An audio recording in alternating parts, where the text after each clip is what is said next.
God knows that once I lose this iPhone in the water, all the photos and videos are going to be gone. And guess what? I had no backup, and that happened to me in Palawan. But thankfully in this video, I'm going to teach you how to move your iPhone photos and videos into your Mac computer onto an external hard drive. So you got all the memory that you have backed up for you. We're going to start off this video talking about the things that you need in order to back up your photos and videos. Then we're going to show you how to do it. And then at the end, I'll leave you some bonus tips for things that you may or may not consider when backing your photos and videos up. You're just going to need your iPhone, an external hard drive, and of course your Mac computer. And on your Mac computer, you should already have the software installed, Image Capture. It already comes with computer. And then of course the wires to go with it all. Now if you're wondering, Mike, why don't we just use AirDrop? It's an iPhone, it's a Mac computer, it should be compatible. Yeah, that'll work. But if this is the first time that you're backing up your photos and videos and you have a lot of them, consider a wired connection to be faster and much more reliable.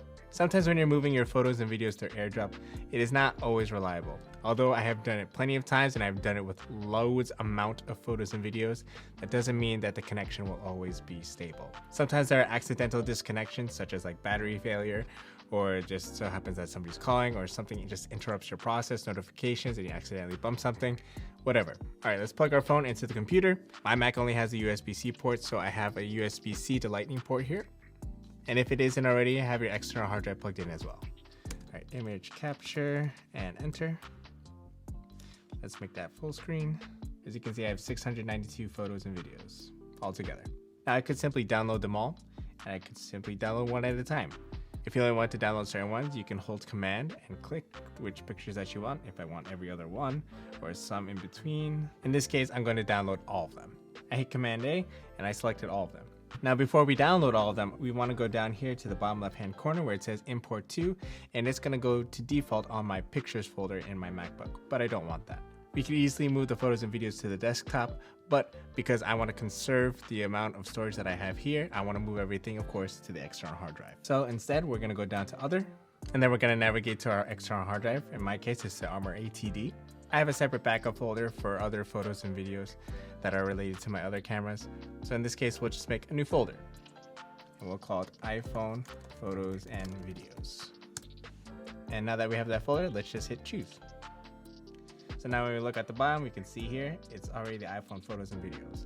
Now if this external hard drive just so happens to be unplugged at any point at the time, yeah, that backup isn't going to work out so well. Okay, and hit download.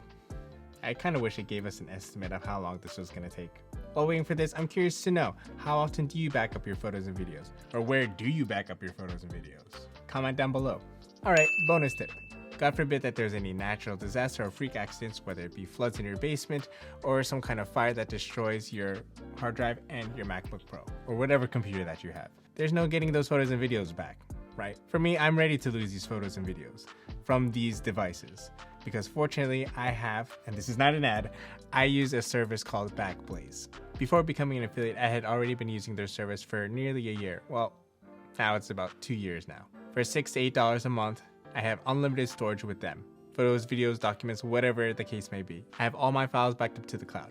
And if for some reason that there was that natural disaster that took out my Mac computer and my external hard drive and iPhone, at least I could recover those things. Because in Backblaze service, they also include sending you a hard drive full of your data, and then you can just transfer it out to whatever external hard drive that you have or whatever storage solution that you have. For me, it's a 70 terabyte hard drive. Yes, it would pay me for me to lose that, but if I had to recreate another one, at least Backblaze would send me back my data and I could just offload all the data one by one.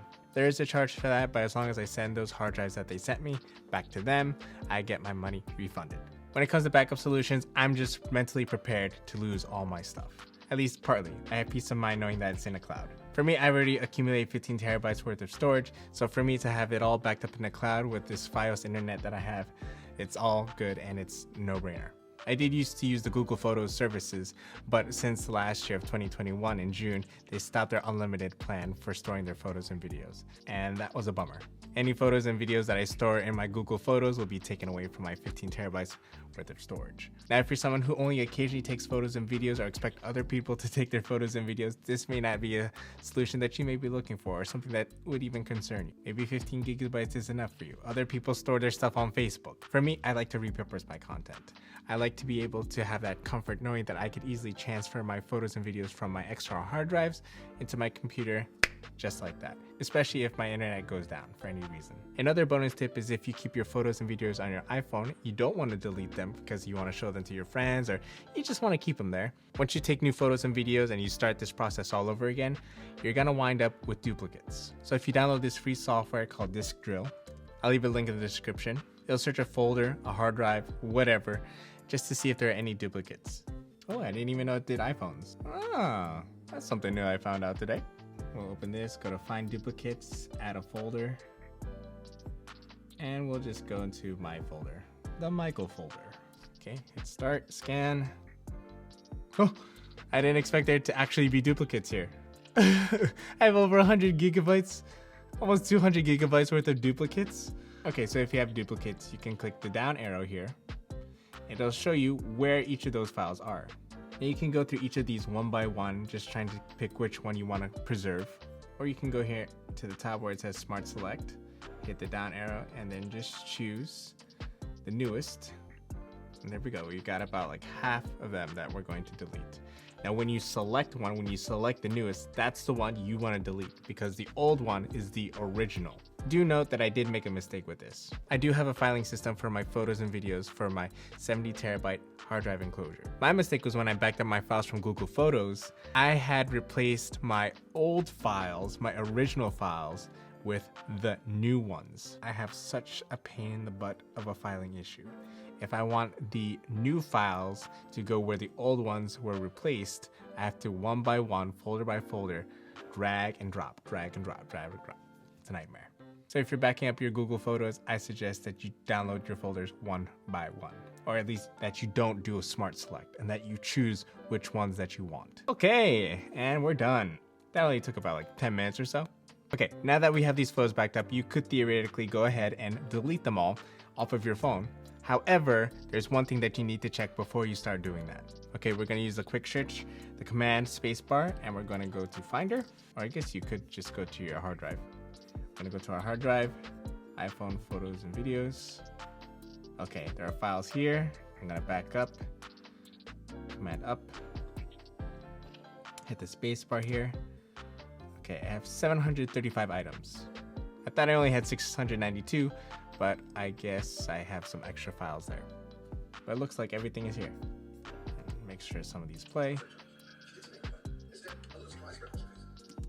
Make sure these files open. Okay, now that we know these photos have been moved to the external hard drive, you can go ahead and delete them from your iPhone if you'd like. If you use the Photos app often on your Mac computer, you might want to consider moving your Photos library into your external hard drive as well, so you can conserve space. And fortunately for you, I have a video about that right over here. I'm Mike, reminding you to add life to what matters, and I thank you very much for watching, and I'll see you in the next one.